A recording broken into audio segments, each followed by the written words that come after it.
I was with a really famous comedian. And that next day in the paper, when she was talking it was just a picture of her defending herself. She had both hands doing that shit. And I was just like, she's full of shit. I was with a really famous comedian the other night, and I said... by the way, she backed over like 7 people. Sorry. That's okay. She couldn't get into the club, and she got mad. Is that what she did? Like Suge Knight them? She fucking backed up and just... and then left the scene of the accident. A lawyer met the cops in the driveway and said, she'll be down there tomorrow. And they said, okay. Nice. I got to know that that's available now. My point was, I was with a very famous comedian. And then... and he was very standoffish. And I was like, that's so weird that like he would be like that. Like he wouldn't just... Because he's a guy that says... Were you wearing a shirt? In defense of him, were you wearing a shirt? I was up until I went on stage, yes. But then I thought, I wonder how many people ask him for stuff. I wonder how many people don't see him as a person and see him as an opportunity. And I went, maybe that's why he's standoffish, you know? Like the same way Tom Papa goes, every time you talk to me, you're asking for something. I wonder if that is the defense that guy has to throw up. No, because he wasn't anywhere. He wasn't Tom Papa at that point. He was a comedian. We were all just comedians. Yeah. And we were in at the cellar. That was it. So nobody knew who the fuck we were. So I'll give you a good tip on that type of shit. You meet somebody like that, if you can find out what their hobby is. I don't care to connect with them. Talk about that. I don't care. And then never ask for a picture. I don't know. Look, I've met all my heroes in comedy. Hollywood. No, like who are your heroes in comedy when you started? You're trying too hard with the flip-flops. Just come in here with sunglasses the next time, you fucking bastard. Who were your heroes when you started comedy? You. Shut up. Who were your heroes when you started in comedy? I didn't know you yet, and I was just like, someday. Who was the first guy you met from Florida? Who was the first guy you met when you were like... Who shit in a pizza box, and he's going to come here, and he's going to change comedy. And I was like, I need to meet this person. And then someday, do this thing that doesn't exist yet while smoking a cigar. Do this thing that doesn't exist yet. It's almost you got those toothpicks? It's becoming that time. You're taking it to a toothpick? Come on, man, you got to finish. We got to show these people this is how we got where we were at. You start something, you finish it. Who were your comedy heroes? I didn't have any comedy heroes when I started. My biggest comedy hero was Attell. Hedberg. I never met Hedberg. He died before I met him. I met him a few times. Yeah? Mm-hmm. Quiet, nice fucking guy. Stanhope. Oh, Stanhope. Like, for the longest time, like, I used to joke with Stanhope. It was just like, I knew Stanhope, loved him, and then started to hate him. Because every fucking comedy condo I stayed in, he was there the week before and did something crazy with a hooker or a midget, a little person, whatever the fuck you're supposed to say. And it was just like, it's like, doesn't this man understand that other people have to stay here? But he's Stanhope, so you can't, because the story would be so good. It's like, all right, I understand it, and then I have to go buy like a fucking plastic zip-up suit to fucking sleep in the goddamn bed. What are you putting in? Toothpicks. Oh, thank you. Yeah, Patrice. I would say I was a fan of Patrice before he was famous. You know, like everyone became a fan of Patrice's. I think everyone was a fan of Patrice who knew him. No, but who knew him? But I think as a young comic working the door at the Boston, Patrice was the guy that I was like, I just was blown away by. This is literally two fucking sticks in here. Who were your heroes? Who did you get it when you got into stand-up? You're like, if I met that guy, get the fuck out. If that guy knew my name and said you're funny, that would fucking change the way.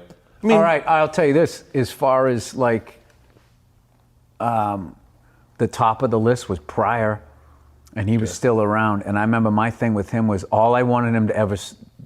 I just wanted him to somehow poke his head in, and just say funny stuff. That's all I ever wanted out of like people at that level. Yeah. Like, and to this day, to be honest with you, it's still the same thing. If I run into anybody that was famous comic before because I watched them all, so they all in a way made me want to do everybody that I ever watched. Like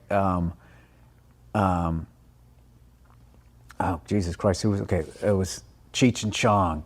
Oh, yeah. Oh, my George God. Carlin, Pryor, Kinnison, Dice. Dice. I met Dice the other day. Dude, I was a huge Sandra Bernhardt fan. Can I Dude, tell she you? had a bit one time. I was watching with my mother, and we were watching, and she's going, "Look at you, I like you, huh?" She goes, "Part of me wants to fuck you, and the other half of me wants to slap that beard right off your fucking face." And the way she said it, my mother, I never saw her laugh like that. Really? I'm fucking up what she said, but that was the punch. The other part of me wants to slap that fucking beard right off your face, and my mother just fucking howled. That was a big thing too. I remember seeing Jerry Lewis, me and my dad one night, late night. Sorry, they were doing this whole fucking thing on Jerry Lewis, and they were doing this thing where right after him and Dean went their separate ways, he got the Jerry Lewis show, and it was old school, like a big band playing, "Ladies and gentlemen, the Jerry Lewis show." And you know, like when they got the runway for you to walk on, remember that cool thing if when you stood to the front, you stood at the front of the runway and they'd bring it through the curtains and you were riding it out to the front. Oh, yep, yeah. And he was standing there, and the way they shot it, you could see the backs of people's heads in like this supper club. And he came to ridiculously shiny fucking, like, the whole thing was so fucking big. And he came out at the front of that, and he was standing there with this fucking look of arrogance that I immediately felt nervous for him. Going, how the fuck is he gonna follow that? And the fucking runway went all the way out, and it meets the crowd, and it keeps going. And he goes into the tables and does this whole fucking pratfall and looked like the biggest jackass ever. Dude, me and my dad, we were half asleep and watched it, fucking screaming, laughing. Oh. This guy, we were both ready to go to bed. And at 1:30 in the fucking morning, we're sitting in a living room, half asleep on the fucking sat up, fucking howled, laughing, and then just cried laughing, watching the entire rest of the special on the fucking guy. And the greatest thing ever was my mother was there, and she can't stand Jerry Lewis. She thought he was too silly, and the more she hated it, the harder we laughed. And it was, I just remember, I don't know, it was before I ever even did comedy, or maybe I just started. And I just remember looking at them and just, seeing my dad laughing and just being like, this is what it's all about, is making somebody do that. And when I did my abortion bit at the Village Underground, and I looked over and I saw this guy laughing the way my dad laughed. Yeah. And he had his hand like this. He was laughing so hard it like made me laugh. Yeah. And I just remember I was on stage and consciously thought, like, this is why you're supposed to be doing it. Dude, I texted you, but like your Paper Tiger comes out. I'm in Pebble Beach with my dad. We're playing golf. We get done the night. You get your special. I put it up on the computer on Netflix, and I hit it. My dad is looking over my shoulder, and I go, "Hey, well, I'm going to open a bottle of wine. Why don't you sit down and watch this?" And sits down at it. That's and awesome. I go back, I open the bottle of wine, and my dad's like this, going, like dying, and he goes, "Who is this guy?" And I go, "Oh, he's a friend of mine." He goes, "You know him? You know him?" And I go, "Yeah." My dad crying, laughing, going, "This is awesome. This is amazing." But think that my dad, who does not find me absolutely hilarious, finds my friends hilarious, that always happens. It's like a good connect, though, where you go like, maybe if I wasn't his son, he'd fucking think I was funny. You know what I mean? Yeah. It was fucking great. I remember a long time ago, I was working the Funny Bone in South Bend, Indiana. My grandmother came out to the show, and Greg Hahn was fucking the middle. Oh my God, did he? One of the hardest guys. Murders.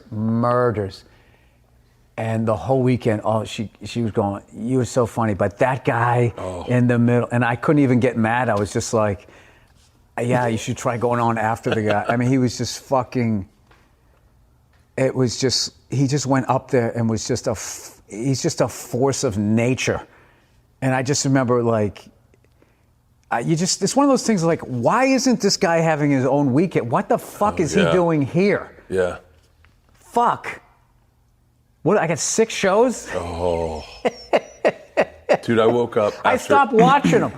Because the only way I could just be able to go up and do my shit, and I would just hear these, the crowd laugh, and it sounded like I saw him in my show one time. I said, "Hey, Greg, why don't you come do a guest set?" And he was like, "I'm on a date." I was like, "Greg, you're so funny." He went on for 5 minutes, destroyed. I couldn't follow him. And then he comes off and he's soaking wet. He's got his beer on his shirt, and he's like, "I'm on a date."